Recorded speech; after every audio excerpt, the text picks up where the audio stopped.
నమస్కారం, నా పేరు శివ. అందరూ ఉన్నారు ఫ్రెండ్స్. వాళ్ళ వీడియోలో ఈపీఎఫ్ ఖాతాదారుకి మరొక ఇంపార్టెంట్ విషయాన్ని నేను చెప్పబోతున్నాను. వీడియోకి వెళ్ళే ముందు ఇలాంటి విషయాలు మీరు మరి దేశ వీడియో కింద సబ్స్క్రైబ్ బటన్ ఉంది, దాన్ని ట్యాప్ చేసి మన ఛానల్ సబ్స్క్రైబ్ చేసి పక్కనే ఉన్న బెల్ బటన్ని యాక్టివేట్ చేయండి. అదే కాకుండా లైక్ చేయండి.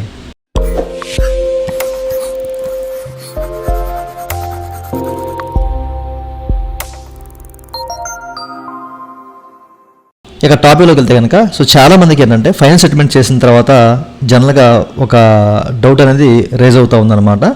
చాలామంది కరెక్ట్ అయ్యి నన్ను ఆ విషయాన్ని అడుగుతూ ఉన్నారు. అదేంటంటే మీకు ఇక్కడ చూపిస్తాను, మీరు ఇక్కడ చెక్ చేసుకోవచ్చు. ఫైనల్ సెటిల్మెంట్ చేసిన తర్వాత యాక్చువల్గా ఏంటంటే మన ఎంప్లాయీ షేర్ మొత్తం కూడా ఓకేనా, అండ్ పెన్షన్ షేర్తో కలుపు ఈ మూడు కూడా సెటిల్ అవుతాయి. చాలామందికి తెలిసిన విషయం ఇది ఓకేనా. ఎంప్లాయర్ 19లో 10Cలో పెన్షన్ షేర్ సెటిల్ అవుతూ ఉంటుందన్నమాట.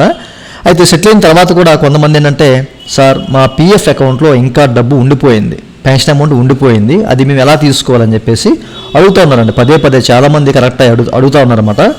అదేంటో మీరు చూడొచ్చు అనమాట. ఇక్కడ మనకి employee share 0 and pension share మాత్రం 7,300 కనబడుతుంది కదా. ఇక్కడ మీరు కార్నర్లో చెక్ చేసుకోవచ్చు ఓకేనా.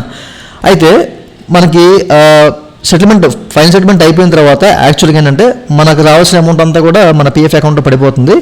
బట్ ఇక్కడ మనకి ఈ పెన్షన్ అమౌంట్ ఏదైతే ఉందో ఒకవేళ మనకి క్రెడిట్ అయినా కానీ ఈ పెన్షన్ అమౌంట్ మాత్రం అలాగే షో చేస్తుందండి. ఇక్కడ మనకి రిమూవ్ అవ్వదన్నమాట, ఇక్కడ 0 చూపించదు. చాలామంది ఏంటంటే, సార్ మాకు ఇంకా ఉండిపోయింది, దాన్ని తీయాలి, ఎలా తీయాలి అని చెప్పేసి కనెక్ట్ అవుతూ ఉన్నారండి. మీరు వన్స్ చెక్ చేసుకోండి, మీ ఈపీఎస్ పర్టికులర్స్లో ఎంత అమౌంట్ ఉంది, మీకు ఎంత అమౌంట్ వచ్చింది అది చూసుకోండి ఫస్ట్ ఆఫ్ ఆల్. అంటే ఒక కంపెనీ అయితే ఓకే, ఒక ఐడియా ఉంటుంది, మంచిగా ఉంటుంది, మనకు తెలిసిపోతుంది కరెక్ట్గా. అలా కాకుండా మల్టిపుల్ ఐడీస్ ఉంటాయి, 3, 4 అట్లా ఉంటాయి. అట్లాంటి వాళ్ళు చూసుకోవడం కొంచెం కష్టమే. ఒక్కొక్క ఐడిని ఓపెన్ చేసుకొని ఎంత అమౌంట్ ఉందో ఫస్ట్ ఆఫ్ ఆల్ క్యాలిక్యులేషన్ చేసుకోండి. మీకు వచ్చిన అమౌంట్ ఎంతో క్యాలిక్యులేషన్ చేసుకోండి. ఆ రెండు టాలీ అవుతున్నాయా? ఇన్ కేసు టాలీ అవ్వట్లేదు, ఒక 10,000 టాలీ అవ్వట్లేదు అనుకోండి, లేదా ఒక 7,000 టాలీ అవ్వట్లేదు అనుకోండి, ఏదో ఒక ఐడిలో 7,000 ఇట్లా కనిపించింది అనుకోండి, అంటే దీనికి సంబంధించిన అమౌంట్ మీకు రాలేదని అర్థం అనమాట అక్కడ. ఓకే, అయితే ఇంతకుముందు మీకు చెప్పాను, last company 6 month below service ఉంటే కనుక మనకి టేబుల్ డి అప్లికేబుల్ అవుద్ది. అట్లాంటివి కూడా చూసుకోవాలి, ఎందుకంటే తగ్గుతాయి అనమాట అమౌంట్లు ఓకేనా.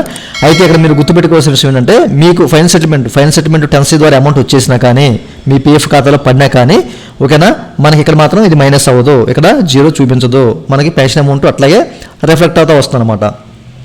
మీరు క్లెయిమ్ చెక్ చేసుకోండి, మీకు 10Cలో ఎంత సెటిల్ అయింది అనేది చూసుకోండి. నేను ఫర్ ఎగ్జాంపుల్ ఇక్కడ చూపిస్తాను మీకు అంతే ఓకేనా. ఇక్కడ 25,000 సెటిల్ అయింది అనుకోండి, అక్కడ 25,000 ఉంటే ఓకే వచ్చేసినట్లే, ఇంకా మీరు దాని గురించి ఆలోచించొద్దు. అక్కడ మీకు అమౌంట్ చూపించినా అది మీకు రాదు. చాలామంది ఎలా అంటున్నారు, ఈ విషయాలు మీరు గమనించాలి. మీకు రాదు, వచ్చేసిన తర్వాత కూడా మీరు మళ్ళీ పెడతామంటే అది కరెక్ట్ కాదనమాట ఓకేనా.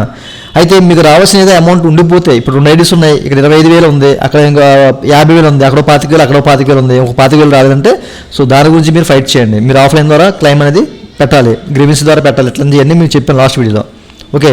ఈ విషయాన్ని మీరు గమనించండి. మీకు ఎప్పుడైనా కానీ సెటిల్మెంట్ అయిపోయిన తర్వాత మీకు మీ పిఎఫ్ ఖాతాలో ఇంకా మీ ఈపీఎస్ సంబంధించిన ఈ పర్టికులర్స్లో పెన్షన్ అమౌంట్ అలాగే చూపిస్తుంది, రాదు. దీన్ని మాత్రం గుర్తుపెట్టుకోండి ఓకే.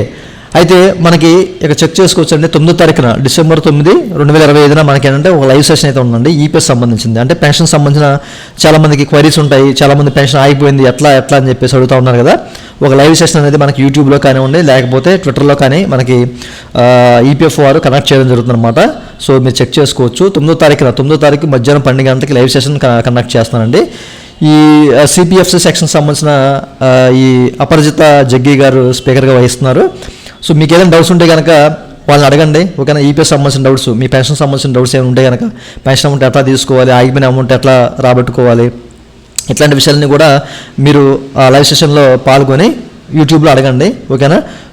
9 డిసెంబర్ 2025 మధ్యాహ్నం 12 గంటలు జరుగుతుంది. ప్రతి ఒక్కరు గమనించండి. ఒకసారి ఈ లైవ్ సెషన్కి వెళ్ళండి, మీకున్న డౌట్స్ అనేది క్లియర్ అవుతాయి ఓకేనా. ఇంకా ఏదైనా మీ డౌట్స్ ఉంటే కనుక మా దగ్గర కూడా పేడ్ సర్వీస్ ఉంది, మమ్మల్ని అయితే కనెక్ట్ అవ్వచ్చు. మా వాట్సాప్ నెంబర్ కదా మీకు డిస్క్రిప్షన్లో ప్రొవైడ్ చేస్తాం. ఇదండి వాళ్ళ వీడియో. ఈ వీడియో మీరు నచ్చితే లైక్ బటన్ లైక్ చేసి మనం సపోర్ట్ చేయండి. అలాగే విషయాలు మీరు మధ్య కూడా సబ్స్క్రైబ్ ఉంది, దాన్ని ట్యాప్ చేసి మనం సబ్స్క్రైబ్ చేసి పక్కన ఉన్నట్టు అడుగుతుంది. Thank you for watching and జై హింద్.